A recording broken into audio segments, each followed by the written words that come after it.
Right, people. Hello. I'm going to do a different subject tonight. I'm on a different computer again, just so I can show the camera. I've listened to a few hangouts recently, flat Earth ones. It's just the same old story, yeah. But there's a subject that comes up quite a lot that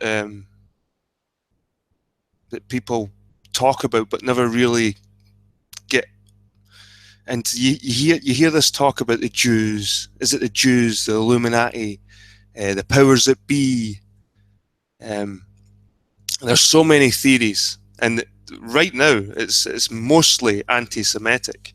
And most people think there's some kind of Jewish connection, and in a way, there kind of is.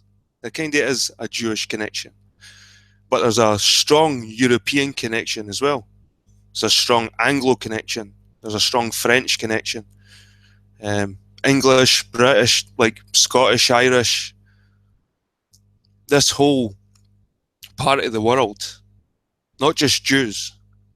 Jews are a part of this as well, but this is who run the world.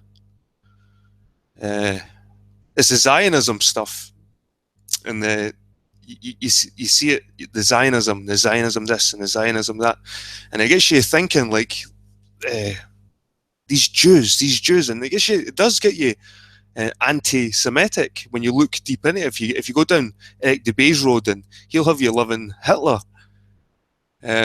thinking Hitler was a good guy, but I think Hitler was even a pawn in this this creation of Israel. And it seems absurd at first. When I thought this is absurd. Zionism is absurd. Like, why would people claim to have a land here, and why does our government support it, and why does the US support Israel? And it's these kind of roads, and when you start getting really to the root of it all, it's not the Jews. It's not the Jews. Who created Israel? That's the main question you've got to ask yourself, is who created Israel? And it was the British. The British created Israel. And you could say it's British Israelism. And I thought it was this. I thought this is British Israelism, some kind of weird cult. But the more and more you look into it, the more and more I think that the Bible, maybe the King James Version, was written to make out that the European royal family and the Europeans in general, they're the chosen people. I think it's written in the book, and it's funny, you see these black Israelites. There's this surge of these black Israelites, and it's crazy.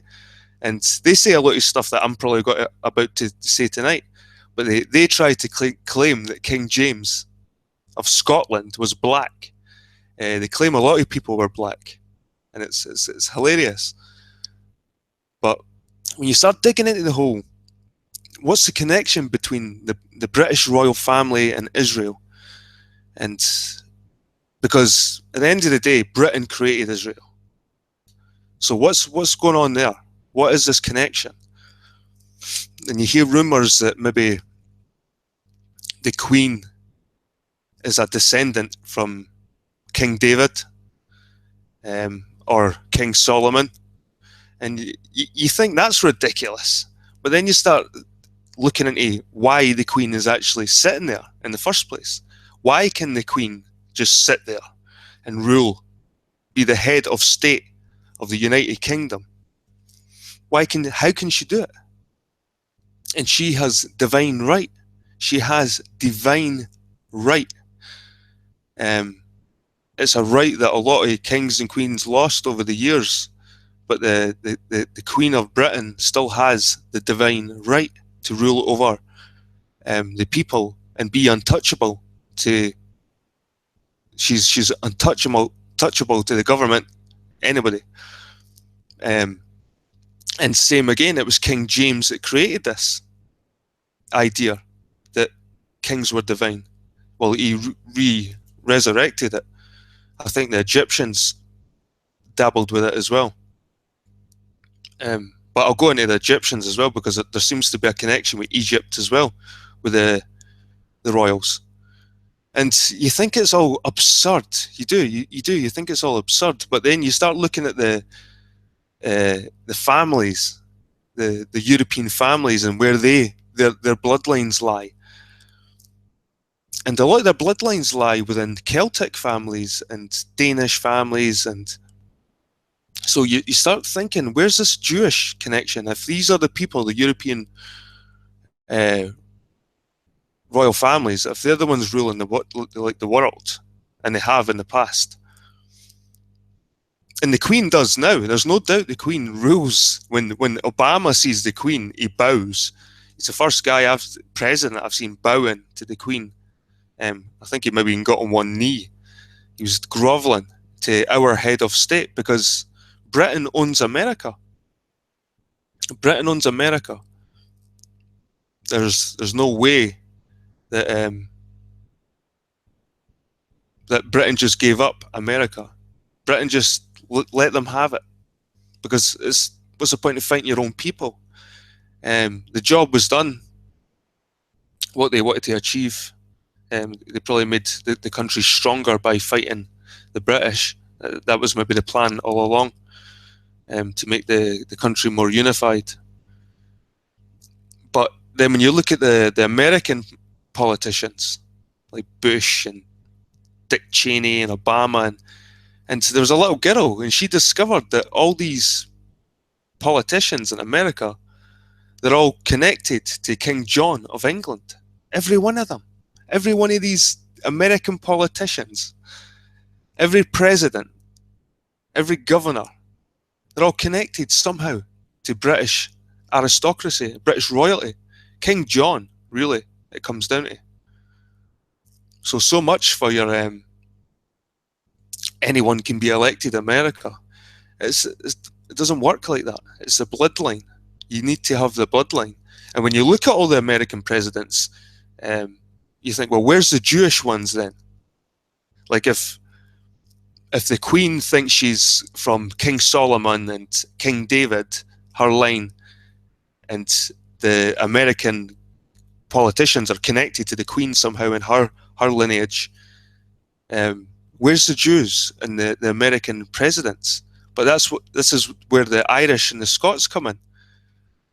This is where I'm finding connection with the Celtics, the Celts. The Celts that moved through Europe, and you had French Celts, you had Spanish Celts. They spoke Gaelic in Iberia, in Portugal. So you had this tribe of Celts moving through Europe and landing on Britain. And I think there was already Brits there, obviously. But I think the Celts came from the Middle East, and they're somehow connected to these.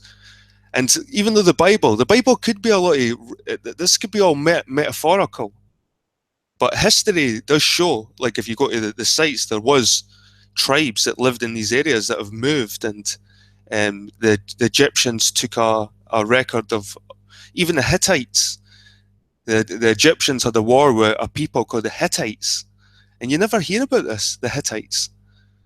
But they were mentioned twice in the Bible, the Hittites, and they were a Indo-European people.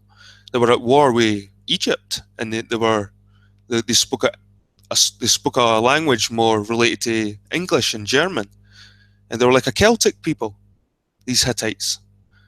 They were right at the north, and they disappeared off the face of the earth. And you wonder if, did they disappear or did they just migrate? So I think this whole Jew thing, I think people are just using too much of a they're using it too widespread. It isn't just Jews. These royal families think they're connected to the kings, the Jewish kings like King David and King Solomon.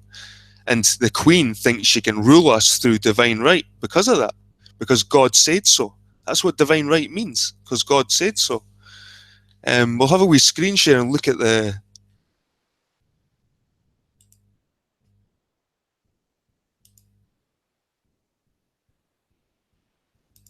But, so the divine right of kings. So this our Queen, the Queen of England, Queen of Britain, she rules us because of this, the divine right of kings. The divine right of kings, divine right, or God's mandate, is a political and religious doctrine of royal and political legitimacy. It asserts that a monarch is subject to no earthly authority, derived the right to rule directly from the will of God. So she's practically untouchable to no earthly authority. The king is thus not subject to the will of his people, the aristocracy, or any other estate of the realm.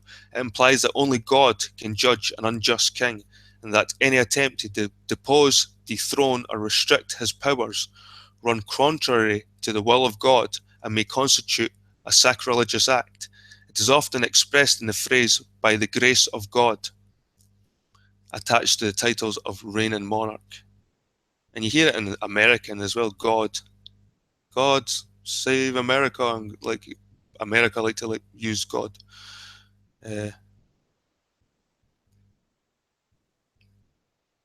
So the origins. In the pagan world, kings were often seen as either ruling with the background of heavenly powers or perhaps even being divine beings themselves. However, the Christian notion of a divine right of kings could be traced to the biblical story found in 1 Samuel, where the prophet Samuel anoints Saul and then David as Messiah or king over Israel, and the anointing is to such an effect that the monarchs became inviolable, so that even when Saul sought to kill David, David would not raise his hand against him because he was the Lord's anointed. So this whole notion that you're practically invincible because God said so.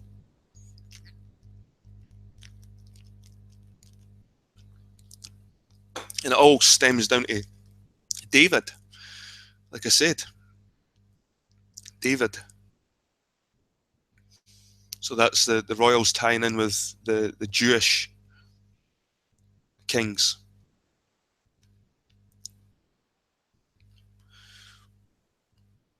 Louis the 14th, is that? Louis the 14th of France, depicted as the sun god, sun king. Sorry. So, Abdonan of Iona is one of the earliest Christian proponents of this concept of kings ruling with divine right. He wrote of the Irish king Diarmait Mac Serbell's assassination and claimed that divine punishment fell on his assassin for the act of violating the monarch. Abdoman also recorded a story about St. Columba supposedly being visited by an angel carrying a glass book and telling him that he needed to ordain Aidan Mac Gabrain as king of Dalreta, but Columba initially refused, and to this response the angel answered by whipping him and demanding that he performed the ordinated because God had commanded it. The same angel then visited Columba on 3 successive nights, and then finally Columba agreed and Aidan came to receive ordination. At the ordination, Columba told Aidan that so long as he obeyed God's laws, then none of his enemies would prevail against him. But the moment he broke them, this protection would end, and the same whip which had been struck with would be turned against the king. Abdoman's writing mostly likely influenced other Irish writers, who in turn influenced continental ideas as well. Pepin the Short's coronation may have also come from the same influence. The Carolingian dynasty and the Holy Roman emperors also influenced all subsequent Western ideas of kingship. In the Middle Ages, the idea that God had granted earthly power to the monarch, just as he had given the spiritual authority to the power to the church, especially to the Pope, was already a well-known concept. Long later, writers coined them divine right of kings and employed it as a theory in political science. The immediate author of the theory was Jean Bodin, who based it on the interpretation of the Roman law, with the rise of nation-states and the Protestant Reformation. The theory of divine right justifies the king's absolute authority in both political and spiritual matters. The theory came to the fore in England under the reign of James I of England, also known as James VI of Scotland. Louis XIV of France strongly promoted the theory as well. The Scots textbooks of the divine rights of kings were written in 1597 and 98 by James VI of Scotland before his accession to the English throne. His Basilicon Doron, a manual of the powers of a king, was written to edify his 4-year-old son, Henry Fredericks, that a king acknowledgeth himself ordained for his people, having received from the God a burden of government whereof he must be accountable. So, what he was doing here, he also wrote the Bible, and he also wrote laws protecting royals from practically anybody. And if I'm right, James was a Stuart. So I think the Stuarts claimed the line of Jacob. That's where you get the Jacobean uprising. They supported the Stuarts, so you get the Jacobeans. And this Jacob from the Bible, and this goes into even the name, the United Jack, like the United Kingdom, the Union Jack, the United Tribes of Jacob, or United Jacob. Scots get called Jocks, and it's the same. It's from Jacob, Jock. There's a connection with this Jacob, tribe of Jacob, and the Scots and the Brits in general. I think the word Britain is Hebrew for the men of the covenant, or the covenant. And this is what's spoke about the new covenant. So I think when people try and jump to it's the Jews, what people have got to remember, who created Israel, and what was Israel before? Well, Israel before, people think Israel before was called Palestine. That was, the Romans called it Palestine, Philistine, but it was Canaan before that. And this whole British Israelism, it does seem like a bit like Zionism, like pushing it, but then it's even in the Scottish Declaration of Independence, written in I think it was the 13th century, this document. We'll look at that as well. But Zionism couldn't have started back then when Robert the Bruce, I think it was Robert the Bruce that signed it. Anyway, like I said, they made themselves untouchable. And this hand, this is where you can see that when they make this hand sign, Charles I of England, and a lot of American politicians are related to him as well, Charles I. But they saw themselves as divine, as holy, divine right of kings. So I do believe that the royal family think they're from a line of the Israelites that probably got these lost 10 tribes, these 10 lost tribes. There's a good chance that these 10 lost tribes broke into Celtic tribes and moved across Europe.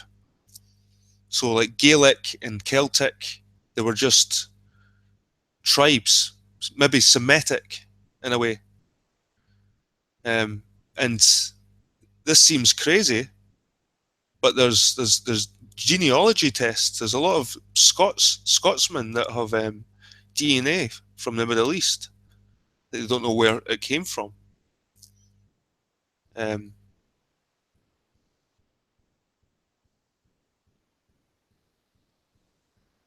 have a look at the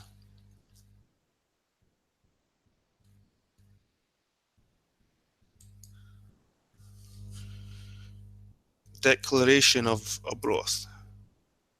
Oh shit.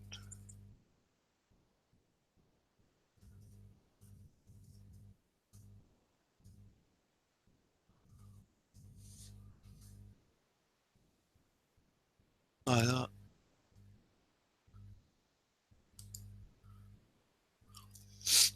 So here we have the Declaration of Arbroath. And in this document, this is all the Scottish nobles. This is all their stamps. And in this document, they claim they come from the people of Scythia, through the Pillars of Gibraltar. So in this document from 1320, they claim they're from this part of the world, the Middle East. We'll have a wee look. The Declaration of Arbroath is a declaration of Scottish independence made in 1320. It is in the form of a letter in Latin submitted to Pope John the God knows what, dated 6th April 1320, intended to confirm Scotland's status as an independent sovereign state and defending Scotland's right to use military action when unjustly attacked. Generally believed to have been written in the Arbroath Abbey by Bernard of Kilwinning, then Chancellor of Scotland and Abbot of Arbroath, and sealed by 51 magnates and nobles. The letter is the sole survivor of 3 created at the time. The others were a letter from the King of Scots, Robert I, and a letter from 4 Scottish bishops, which all presumably made similar points.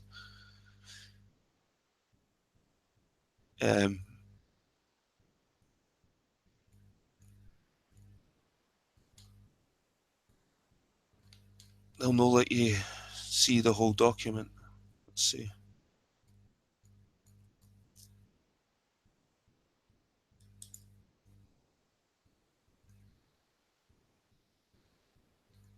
Here it is here.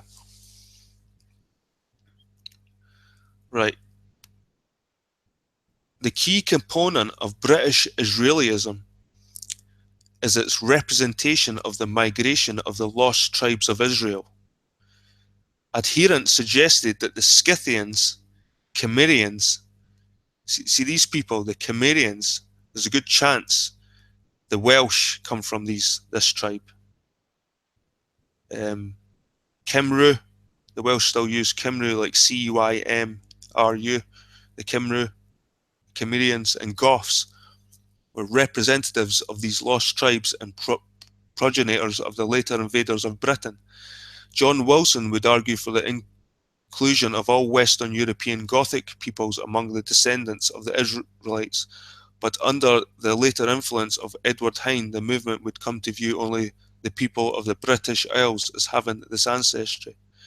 And I think they could be onto something with all the European countries could have a piece of a tribe in them. But I think when it comes to the British Israelism, I think they think that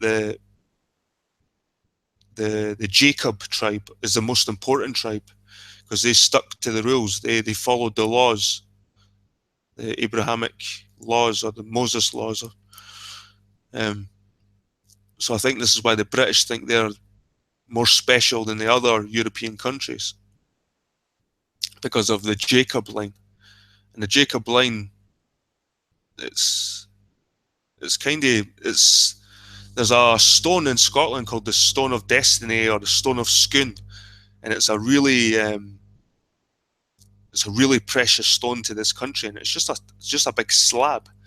But apparently Jacob in the Bible fell asleep and used the stone as a pillow, and that's when he seen the ladder going to heaven. And so every royal king in Scotland and in England has been anointed. They get anointed on the stone. The stone sits under the chair. It's been stolen. There's been a movie made about it. But this Stone of Scone, there's been battles over this slab of rock, because of apparently Jacob fell asleep on it. So it's a really precious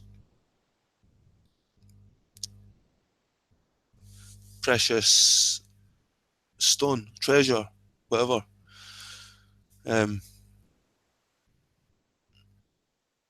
But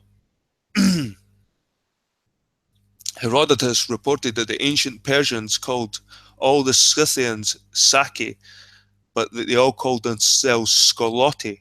Skoloti. That's maybe where Scotland comes from, Skoloti.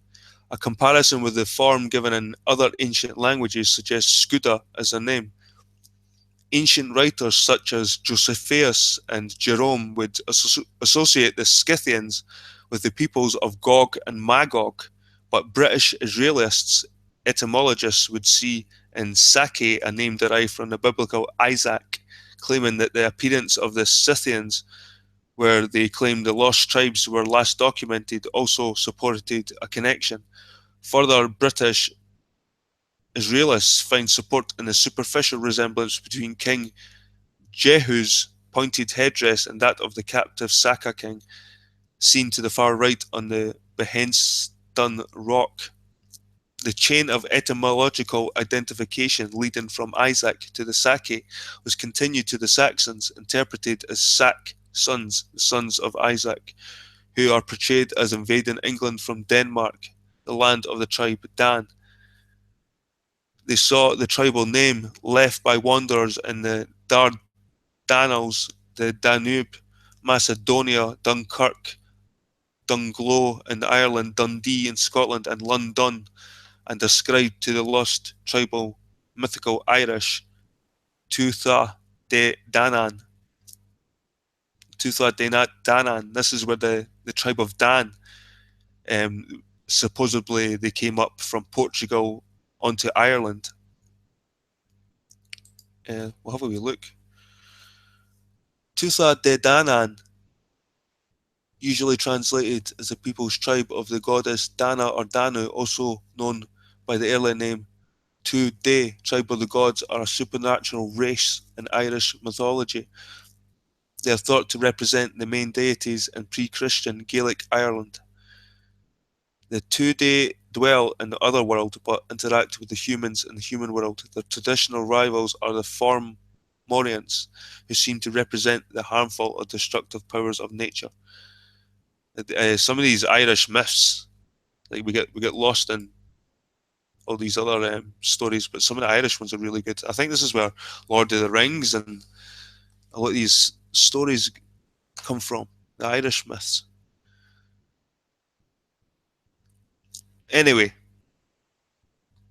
Bedi died 735, had linked the Picts to the Scythians, but British Israelists suggest that he had confused the two tribes of Scotland and that it was the Scots who were on with the Skoloti Scyths or of Herodotus. They drew particular support from a derivation of the Scots from the Scythians found in the 1320 Declaration of Arbroath, reflecting a tradition related to the 9th century Historia Brittonum that the Scots descended from the union of a Scythian exile with Scotta, daughter of a pharaoh, a tale found in some form in several other early 14th century historical and poetic sources.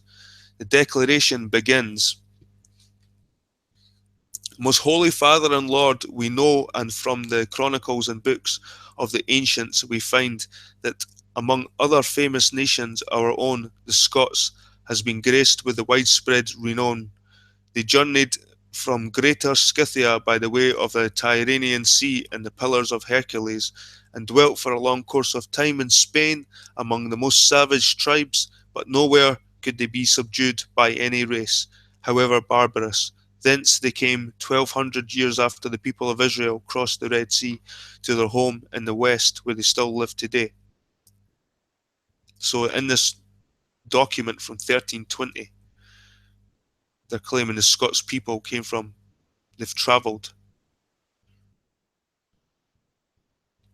British-Israeli associations cite the declaration as evidence of the link between Scots and the Scythians, and hence the lost tribes,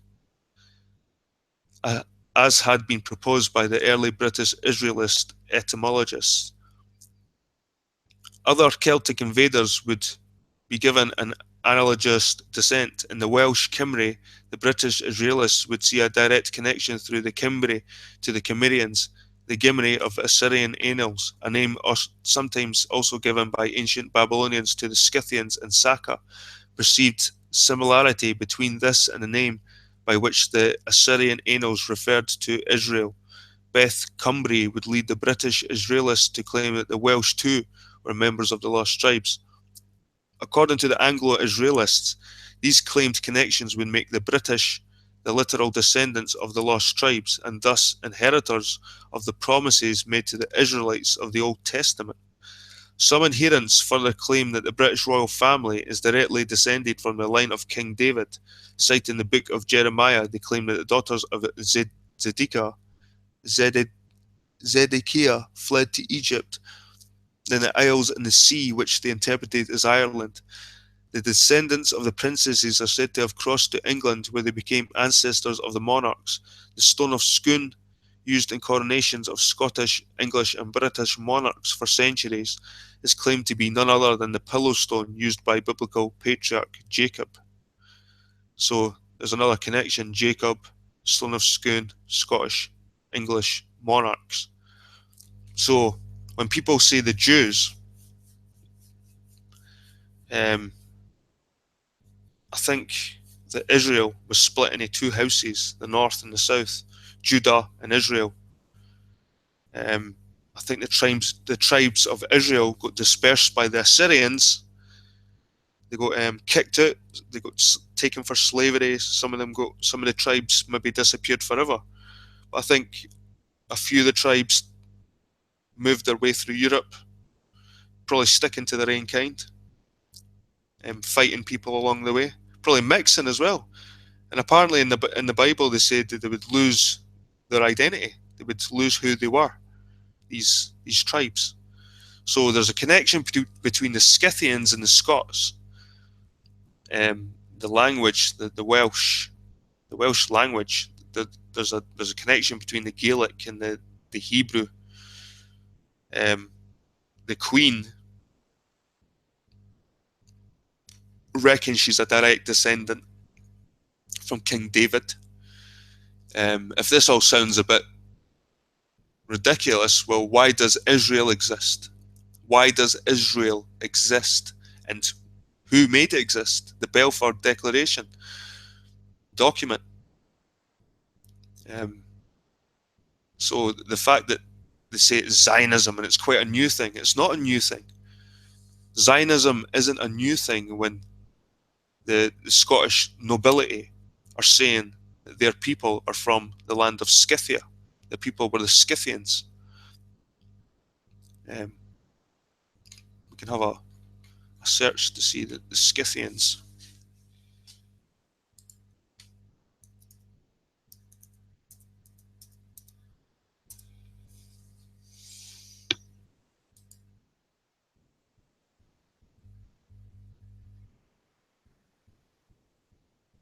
Look at the art. Almost looks Celtic. Scythian art.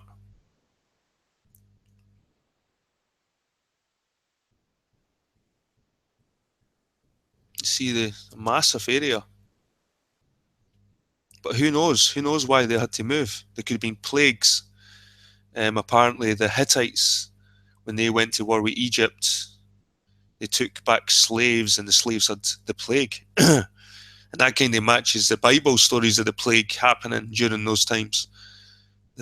These bouts of plague in Egypt in the Bible. And apparently the Hittites got practically wiped out with the plague. But who knows that these Scythians were probably Celts that moved through. And I think that some Scots today could be, these people could be their ancestors, the royal family. Even the royal family could have these Scythians.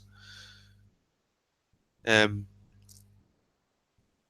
was interesting about the Hittites is they developed a sort of separate culture from the Egyptians. The Egyptians like to grow stuff, where the Hittites, they like to, was it animal husbandry?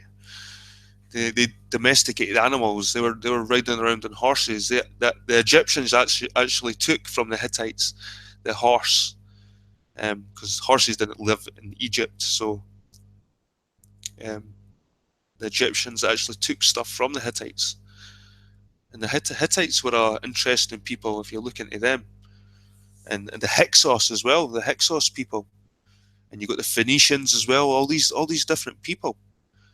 The Scythians were interesting to me though, because it could be where the Scots, the original Scots, maybe the Picts came from.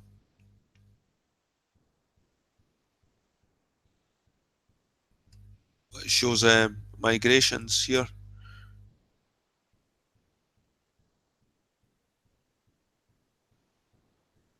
So that the Scythians could be part of these lost tribes. These are the kingdoms of Israel. These are, and you wonder when you look on the news today, guys, and you see Syria are getting blown away. You wonder if it's connected with this whole thing that the powers that be that they think they come from these Israelites, so they were kicked out of their land, and maybe they feel that it's their right to have that land back, and this is why Syria and all these other countries around Israel are getting blown to pieces. And maybe the Jews that are already there right now, the Jews that are sitting there, they're from the house of Judah. Maybe they're nothing to do with the big picture overall. They're just like cannon fodder. The northern tribes of Israel, not Judah, but Israel, the ones that got kicked out by the Assyrians, the ones that I think control the world, because in Genesis it says that these people would control the four corners of the world. Their people would be on the four corners of the world. And you look at America, you look at South Africa, you look at Australia, New Zealand, everywhere. The people are everywhere. Irish, Scots, English. These people are spread and we dominate the world. England, London seems to be the financial capital. The Americans seem to be the muscle. They're the army. The African continent that we control is the food. You should probably say Australia is probably minerals. Lots of minerals from Australia. And Britain controlled China at one point. I think they gave them back in the 50s or something like that. But who says who say that they don't probably control most of it already? And same with India. We owned India as well, the British Empire, but apparently they've got it back. But how has India got space programs, but we're giving them money for aid every year, but they've got their own independent space program. So I think you can see the Brits, that Anglo-Celtic connection. And people say, but look at the Jews in Hollywood, they control the movies, they control the banks. But it's like saying that you're going to kick black guys out of the sprinting Olympic sprint team because they're fast at running. Most black guys are fast at running. It's not their fault that they're good at something. And I see that with certain Jews, just because they're good with money, they're good at certain things. Some races are good at certain things. And you can't blame them for the whole world's problems because they're good at something. And when you look at the people, the presidents, most presidents in America were Scotch, Irish, Anglo connections. You can trace them all back to the royal families, the royals in Britain. You can trace most American politicians back to them. They're all interbred. They're all interbred. The difference with Scotland, I think, with Scotland, because we had the Roman invasion, and the Gaelic people, the Scots and the Welsh as well, kind of fought back against the Roman occupation. I think maybe even the Welsh came up or over to Ireland, and then once the Romans went away, the Anglo-Saxons invaded.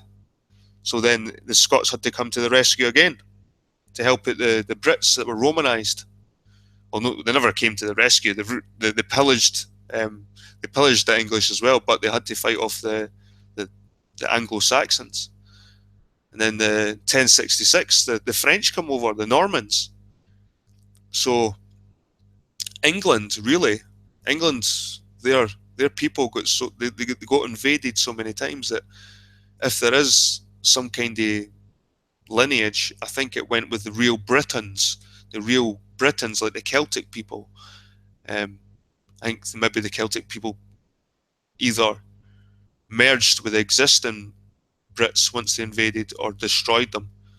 Um, but Robert the Bruce was a Norman. All these kings and queens are all connected to these tribes. So it's not, you can't just pick on the Jews. Um, if anything, the European, especially the British European royal family, they think they're connected to the kings of Israel. And it sounds ridiculous. I think it sounds ridiculous. Like I think it sounded ridiculous. I still started digging and still started hearing certain Bible verses, and I was like, wait a minute. And even heraldry. When I look at Scottish heraldry, you can see the. Have a look at this, guys. Right.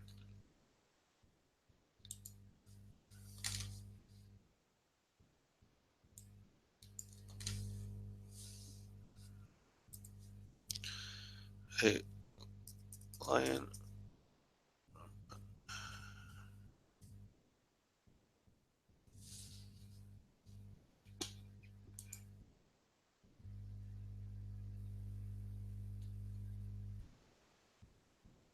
Right, this is one of Scotland's flags. This is the lion rampant. This is one of the most famous images of Scotland, right? This red lion. This is what I'm saying, people. You see things like this, right? Lion of Judah.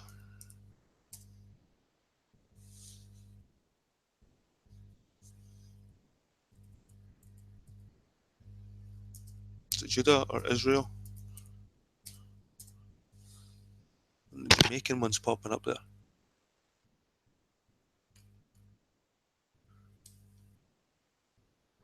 Whatever.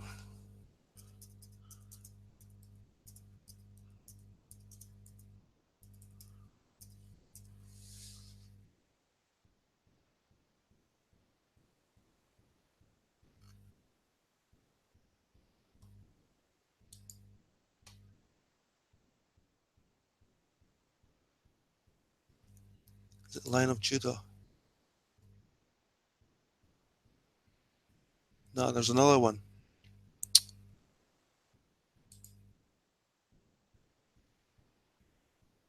Israel like to use the Lion of Judah. Is this the?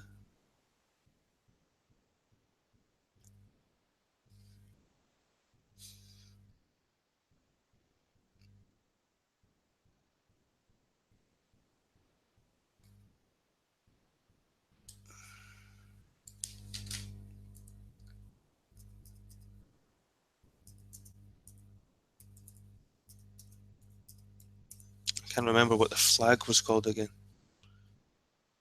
There it is there, I think. They use the lion all the time. It's blue and white, it's like that, and it's not fucking.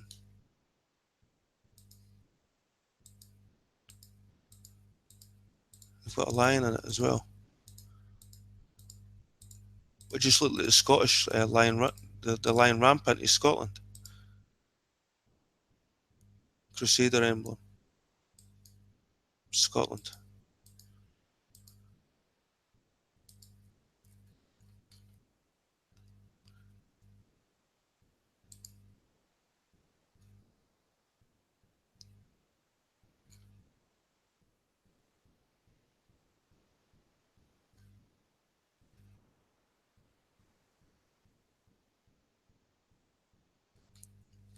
But when people get anti-Semitic, and I've heard it a lot. I've heard it a lot through all the conspiracy theories. It's the Jews, it's this and that, and what you've got to do when you do your research, people, is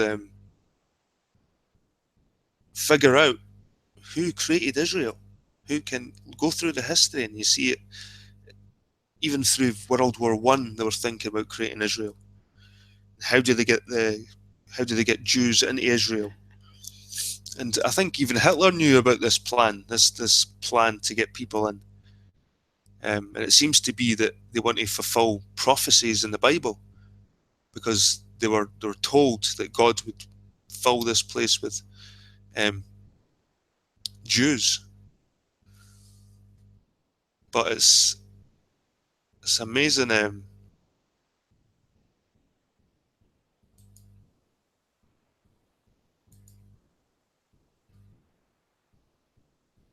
And I was starting to think, like, well, when these Celts came over, these Gaelic people came over, who was an original inhabitants of Britain?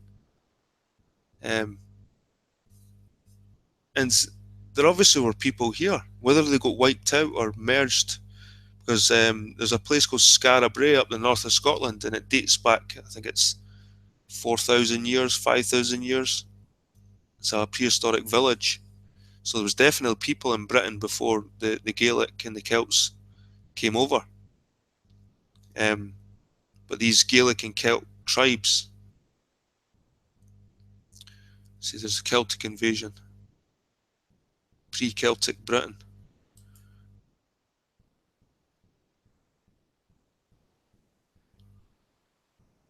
So that's my theory. I think that the people that run this planet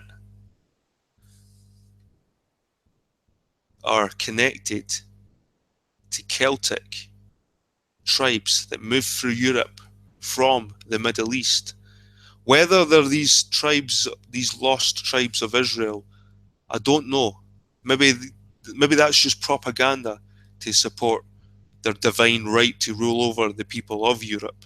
This could all be just propaganda. But there's so many connections between the British royal family, Scottish, and these stories in the Bible. And funnily enough, it's King James, a Scotsman, who rewrote the New Testament. Um, but there's so many. Once you start digging in, people, do your own research. I'm not saying that any of this is true at all, but I definitely think that the Celtic peoples, and if you look at the red hair gene as well, the people with red hair, um,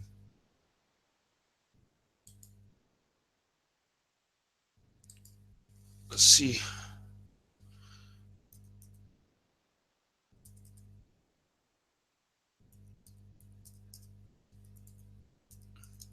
this was a crazy one I found.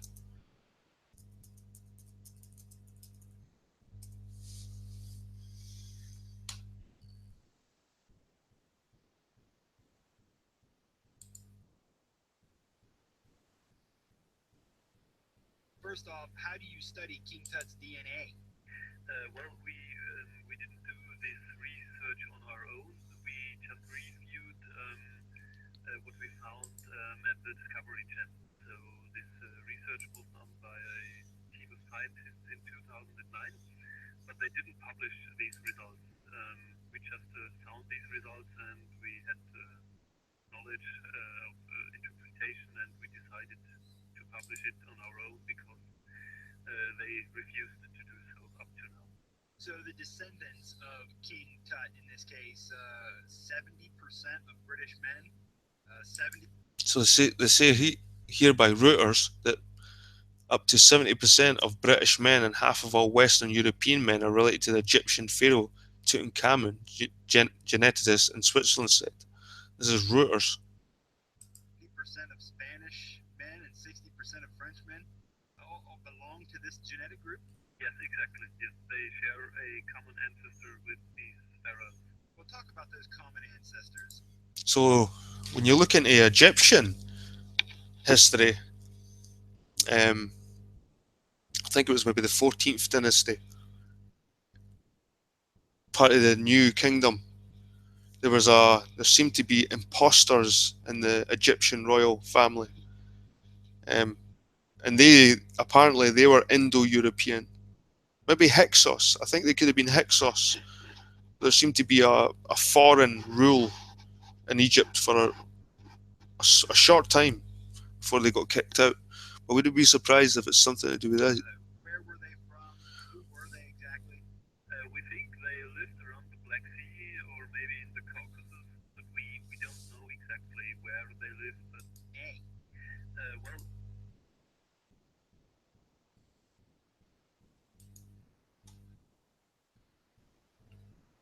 So apparently the spread for here.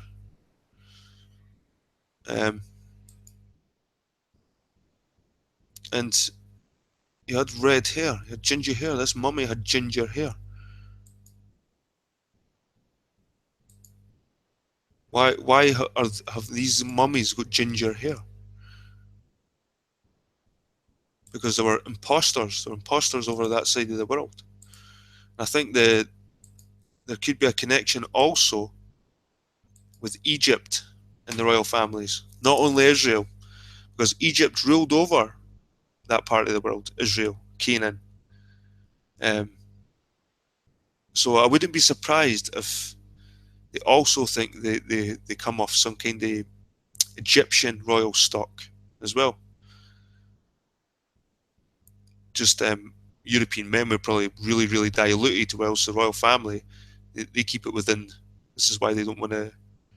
They keep it inbred. They keep inbreeding to keep this blood. So that's my opinion, guys. It's like I said, you should look into it yourself.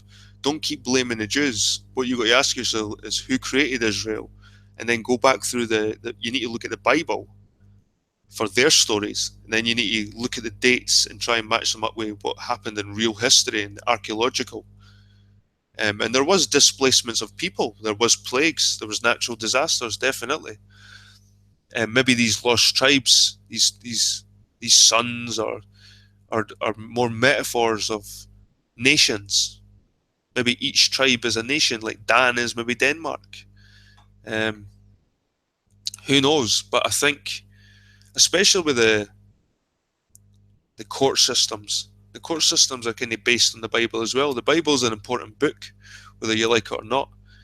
And the Bible grants our Queen in Britain divine right to rule us. And this comes all down to King David and King Solomon, who were the Jewish kings. And when you go back through and look at that history, did they exist? Who knows? But there's a lot of literature to support there were people living there and people got shifted. Did they turn into the Celts eventually? Did they get moved by the Assyrians and moved through Europe as Celtic tribes and eventually settled in Scotland and Ireland as Gaelic-speaking people? And in Spain, the Gauls in France, the Vandals, the Goths, all these Celtic people, the Vikings, were they all part of these Indo-European peoples that got moved, these alien people that were in the Middle East? And I think it's more down this line, people. Whether it sounds ridiculous, whether you believe it or not in the Bible, whether it can the Queen is related to King David, or whether the gods gave them divine right, it all sounds ridiculous. But at the end of the day, she's sitting on a throne ruling as head of state.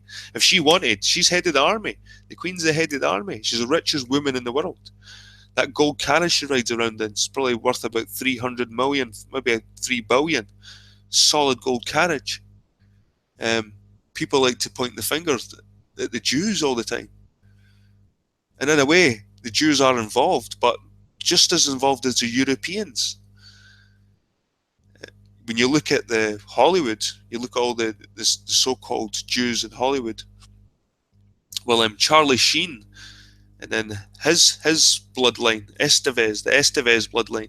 Well, apparently the Charlie Sheen Estevez bloodline, they're the Spanish Gaels, the Gaelic. What were they called? It begins with a B. But there's Spanish Gaelic people, and Charlie Sheen and his line, Estevez, his dad and all that, They reckon they're from that line. So people accuse them of being Jews, but they're Spanish Celts. And same with like John Kerry, like Irish Celt. Even Trump's got Scots in him. If you look at the leaders in America, none of them are out just downright Jewish. Do you know what I mean? They're mostly Anglo, Scots, Irish. Most presidents. There's probably never been a full-blown Jewish president. If you find that there probably mostly been Celtic, Anglo, British, most presidents, and there's a reason for that, because they're related to the royals in Britain, who still run America, who still rule America. If you look at like America's first flag, or the let's say America's first flag.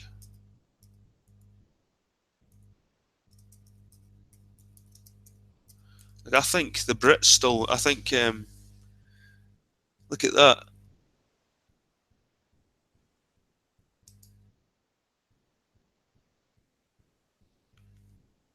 The East India Company.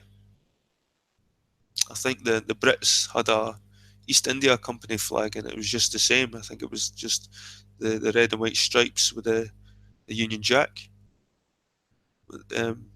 Britain, in my eyes, and the royal family still own America, and this is a pattern that I've noticed too with the Brits and Americans, because at the end of the day, guys, you're sitting at home watching, you're comfy, you're sitting there stuffing your McDonald's in your mouth, you're quite safe. Maybe you've not got a job, but at the end of the day, you're alive. You've probably got a roof over your head if you're listening to me now. And there's people getting blown away, totally blown away in certain areas of the world. Why is that? Why do we sit in comfort while there's people, brown people, Arab people, getting blown away? You've got to ask yourself, why does this happen? And it isn't just because we want their oil. It's because we've created a state over there called Israel that we think belong to us from the past. And maybe these Celts, this Celtic culture came from there, and now they're wanting it back. And this is why they're dismantling every Islamic country around Israel.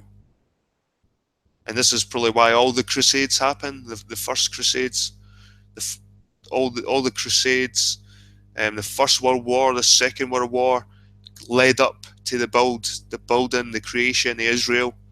There's no doubt. And even Hitler probably had a good play in that, to fulfill this in the Bible.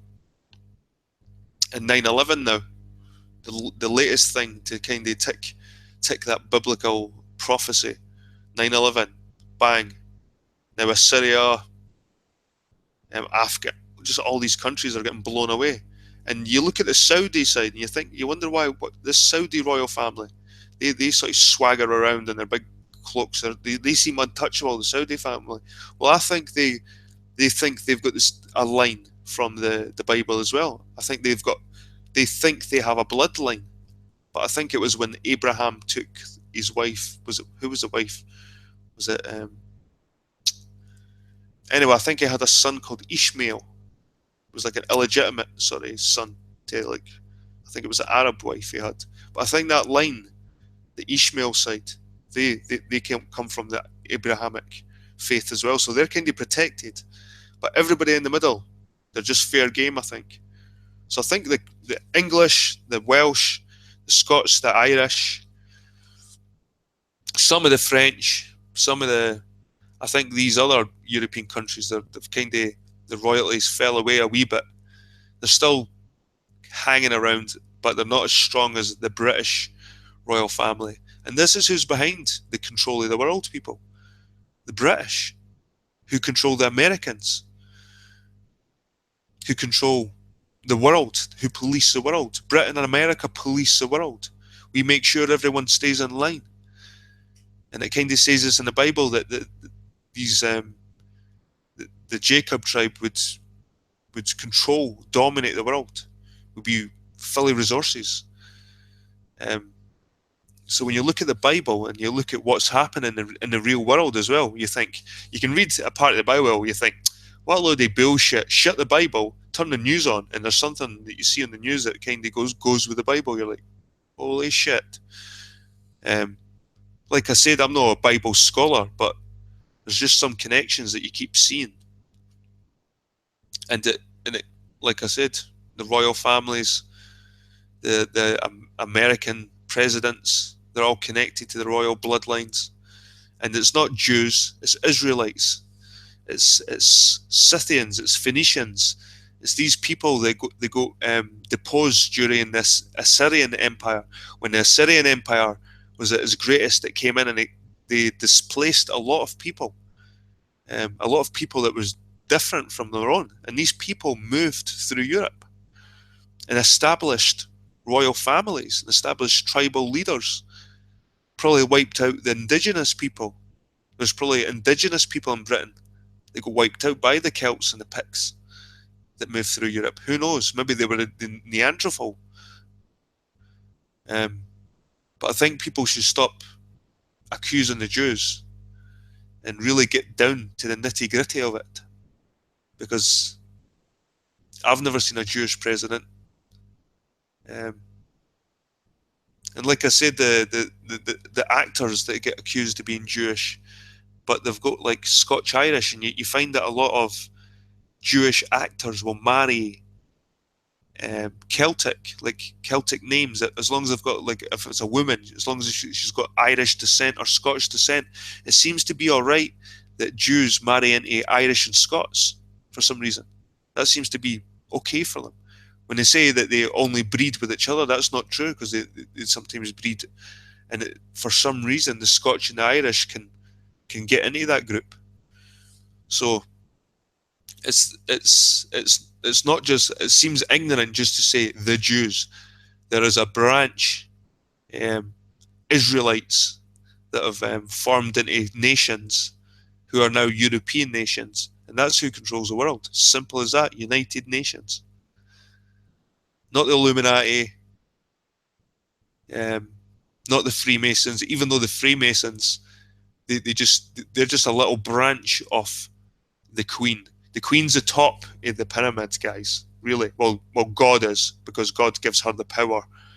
But God's at the top. God's the eye, but she's like at the top of the pillar, and everything comes down from the Queen. And it's all to do with these families from Israel from back in the day. And whether you believe this or not, whether you think it's bullshit or not, do your research, look into it. These people believe it. They believe it. They sit on thrones and shit. They sit in gold carriages and get wheeled about and shit in £300 million gold carriages. These people believe there's something more than the normal person, which gives them the right to be our head of state, our head of the army, and they can change fucking stuff in the Houses of Parliament if they want.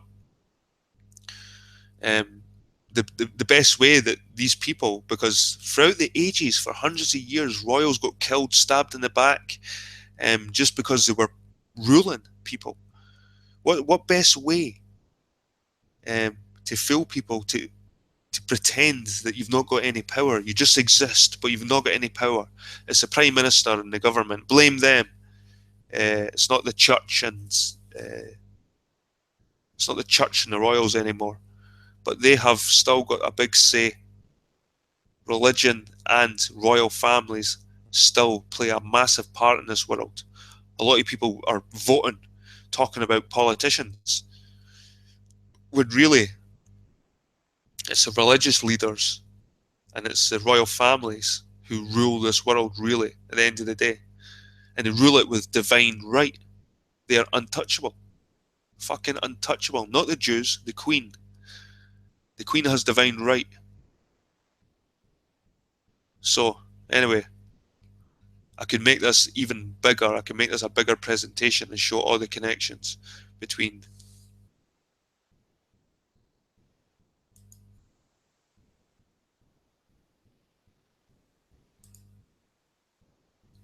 I could make this a bigger presentation and just show you all the connections, but there's just so many that leads to the European class that run this, from the East India Company right to America.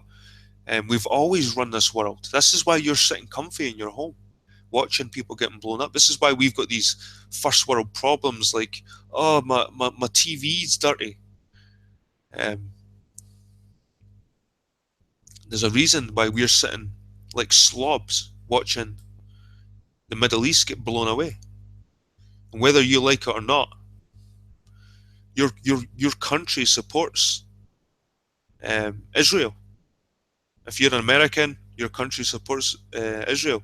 If you're British, your country fully supports Israel. Listen to Trump, how strongly he supports Israel. Why?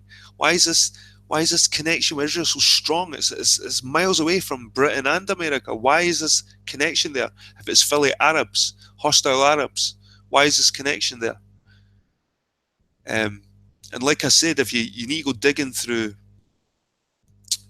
Egyptian history, find out what tribes, what peoples were living there, and Phoenician, Hittites, they speak about other peoples. So you can build up a picture through the past to who was there. And then the Assyrian Empire, they came and they wrote things down. They wrote about taking Hebrews, I think they called them. I think they maybe called them Hebrews. But the Celts themselves, the Celts never called themselves Celts. That was a name given to them from the Romans. The Romans called them Celts. The Celts themselves never addressed themselves as Celts. They addressed themselves as Iberi, from Iberia, or Hebrew, like Hebrew. Once you start putting it together, it's like, so the Celts could be from these Israelites. So there could be some truth in it. And even if there's not truth in it, like I said, this could all be bullshit. This could all be like Lord of the Rings, all these different tribes fighting each other, making their way through Europe, establishing kingdoms, fighting new invaders that aren't as pure as our kingdoms, because we kept to the laws. And this could all be bullshit. But when you look on the news and see Israel and Benjamin Netanyahu standing with his cardboard bomb, threatening nuclear war, you've got to really ask yourself, why? Why do we support this? Why? It's crazy just to sit back and think, we'll just support that country. We'll give them our full support. You've got to think, why do we give these countries our full support? Why give this nation in the middle of fucking nowhere, a dust barren bowl, in the middle of the Arab countries? Why? Why do we do this? And it's a thing that bugged me for a while. But when you start digging and digging and digging, there's a reason why we support this. And it goes back further than British Israelism. I think the British royalty and aristocracy really do think they're from some kind of stock that isn't from the British Isles, that come from the Middle East. Whether it's from David, Solomon, who knows? Who knows? But to use this term Jew and just brush it over, and you think of the hook nose and this cartoon type stereotypical image of a Jew pops to everyone's mind. But what if a Jew is really not a Jew, is just Israelites that came from the land of Canaan and got spread? Jew could be quite a recent word. Like I said, King James made it that all the divinity of kings, and he made kings untouchable. And King James, he was from the Stuart line of royals, and I think the Stuart line, they're like I said, they think they're from the Jacob line. That's why you had the Jacobean uprising in Scotland when the Stuarts, they were trying to get back. And this is where maybe the Queen's an imposter. Maybe the Queen isn't really from this Celtic lineage. Maybe the Queen's from this German Saxburg imposter. Maybe when it comes to this, because when you start digging into the Bible stuff, apparently there's two brothers.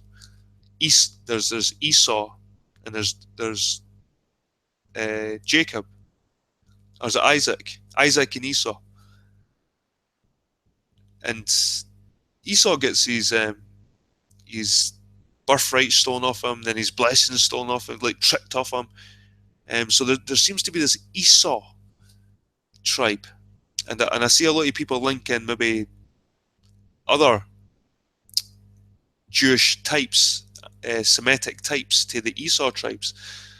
Maybe the German, Yiddish, Ashkenazis are more on the Esau side, and the European, the British side, the Irish, the Celts. There's still some Frenchy Celts left. There's still some gingery Spanish left. Maybe they were the other side, and maybe they weren't. But whether or not there's things happening in this world today that kind of support these crazy ideas. To me, it sounds crazy. It just sounds crazy, and there's not that much evidence.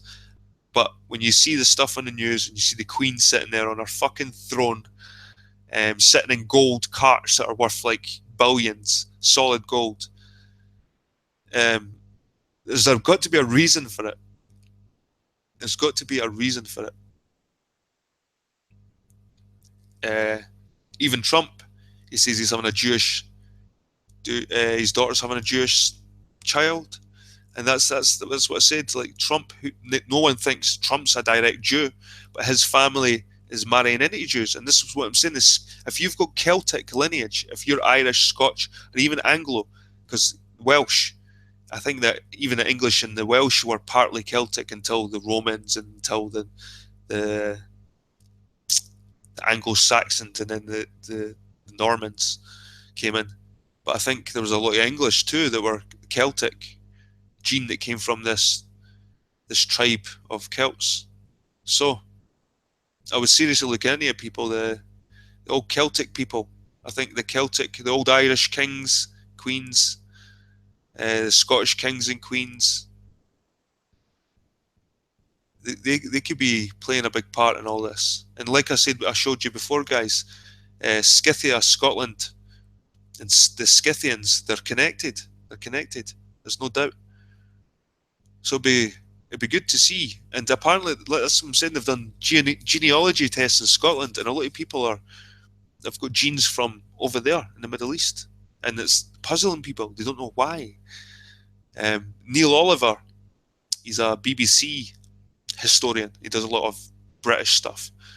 He's got the black hair, and he looks like something to Braveheart. He's walking through the Highlands, and he's Scottish, and he got his DNA test, and he found that his mother's side had been in Scotland for Britain, in fact, for like 5,000, as long as like people had been here, kind of thing. But then his dad's side, he found, was from Persia, and he was like, "What?" And he thought he was as Scottish as they come. He found out there's a line from his dad's side that came from Persia, and a lot of people, I think even Aberdeen, like men from Aberdeen, mostly men from Aberdeen, have got this connection. Strange, and it goes right down to the royal family. This whole this bloodline. People talk about bloodlines. Well, look at the Celtic, Israelite connections. There's definitely connections there. Even if you look at some Pictish art, I was looking at Pictish art, and you see the thunderbolt in a lot of things. But you see it in Harry Potter's head, you see it in David Bowie's face. A lot of people are like, oh, that's the Illuminati and things like that. No, it's Celtic. It's Celtic art. It's old Celtic art. See, screen share.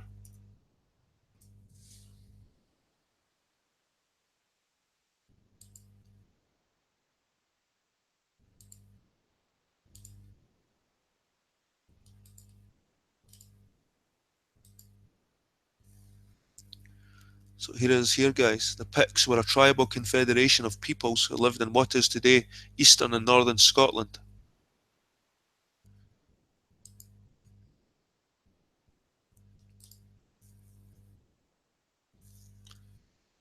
During the late Iron Age and early medieval periods, they're thought to have been ethno-linguistically Celtic.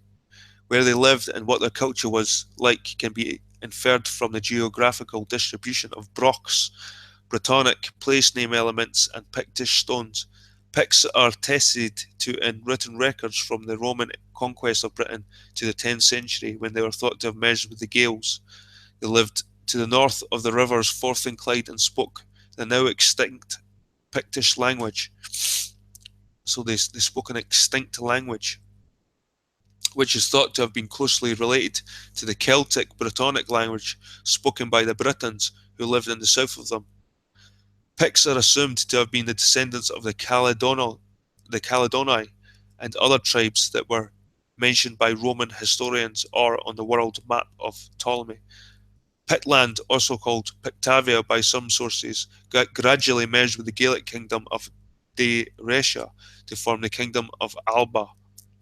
Alba then expanded, absorbing the Brittonic kingdom of Strathclyde and Northumbrian Lothian, and by the 11th century the Pictish identity had been subsumed to the Scots amalgamation of peoples. Pictish society was typically of many Iron Age societies in Northern Europe, having wide connections and parallels with neighbouring groups. Archaeology gives some impression of the society of the Picts, while very little in the way of Pictish writing has survived. Pictish history since the late 6th century is known for a variety of sources, including Bede's Historia Ecclesiastica Gentis Algorum, saints' lives such as that of Columbia by Abdomnan, and various Irish annals. So here we have it here, guys.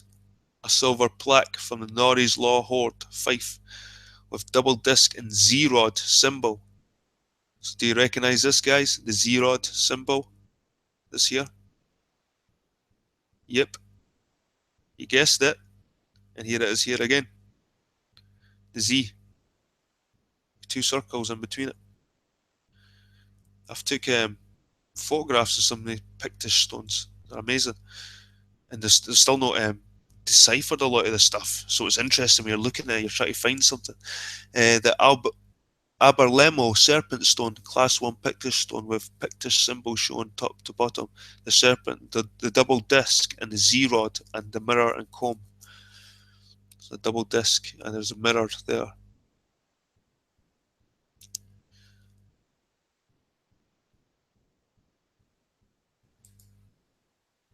So here's the Gaels again.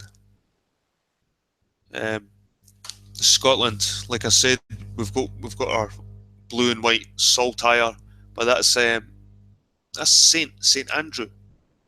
So you've got to think, well, if that's the flag of Saint Andrew, what was our flags before the saints came in? Because I think the Catholics, this was a thing with them, the saints. So the Gaelic people were sun worshippers as well.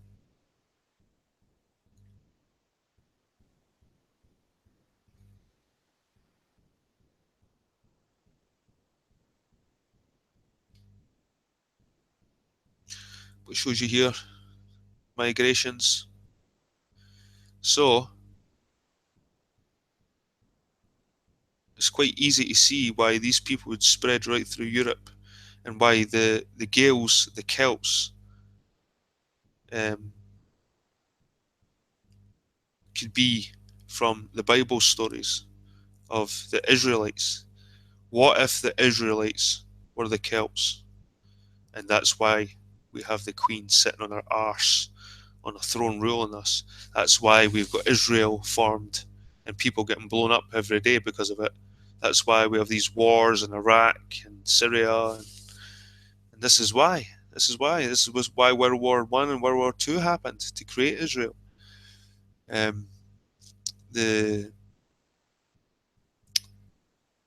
Crusades, the 3 Crusades, Kingdom of Alba. This is what Scotland was known as before it was known as Scotland, the Kingdom of Alba. The Gaels of northern Britain referred to themselves as Albanech in their own tongue, and the realm as the Kingdom of Alba, founded as a successor state to Pictland and Dalmatia.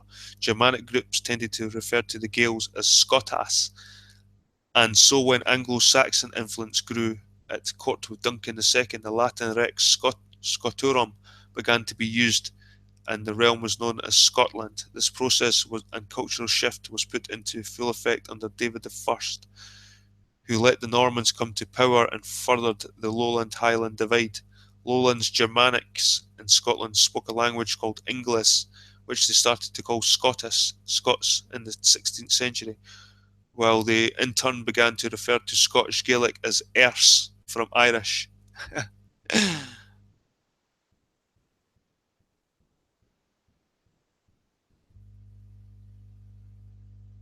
Traditional Gaelic society kinship group is referred to as a clan. This signifies a tribal grouping descended from a common ancestor much larger than a personal family, which may also consist of various kindreds and septs. And this is where we come with the tribes. The tribes, the Israelite tribes, tribal clans and tribes. And they shared their daughters and sons. They swapped them like to marry them into their families.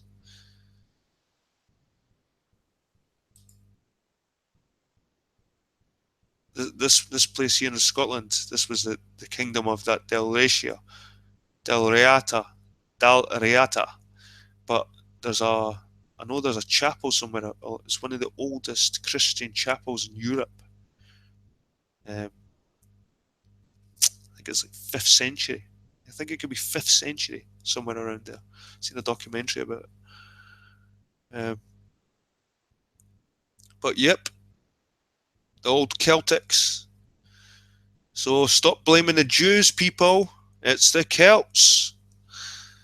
Well, it's not just the Jews, it's the Celts, it's the Europeans, it's the Spanish, it's the French, it's Dutch, it's the Norwegian, it's the Danish. There's quite a few countries involved, but these are the ones that are ruling. These are the ones that it's right under your nose. Everyone's blaming the Jews, the Illuminati. It's right in your face. And it goes right down with American presidents. If you check all the American presidents, you'll see that a lot of them were Scotch Irish. They probably think they came from some kind of Scottish nobles or royalty. And like I said with Charlie Sheen and Estevez is a real name. And don't be under an illusion, people. You get Spanish Celts as well. You get Spanish Celts. The Basque, that was it. That was the name I was trying to remember earlier. I'm sure the Basque were like a form of Celt, Spanish Celt. Anyway, people, this was more of a presentation from myself. Just some research I've got rattling on in my head. I just thought I'd keep it in video form so I wouldn't forget. It's just something that annoys me that I hear quite a lot. I hear a lot of anti-Semitism within conspiracy groups, which isn't healthy because the people should do their research and find out why Israel exists, who's connected to the real. Look in the Bible as well. Look in the Bible. Who's meant to rule this world? Who's ruling the four corners of the world right now? What's really happening right now? You can look at the present day. You can look at the history. You can look at the Bible. Put it all together. It's not just Jews. Just to say it's Jews is ridiculous. There's obviously powerful families that rule this world. And it ain't just Jews. It runs right down to American presidents and the royal families, and it's Celts as well. It's Celts as well, people. Anyway, sorry if I've not looked at chat. I might even have another hangout just to chat about stuff. Anyway, people, take care.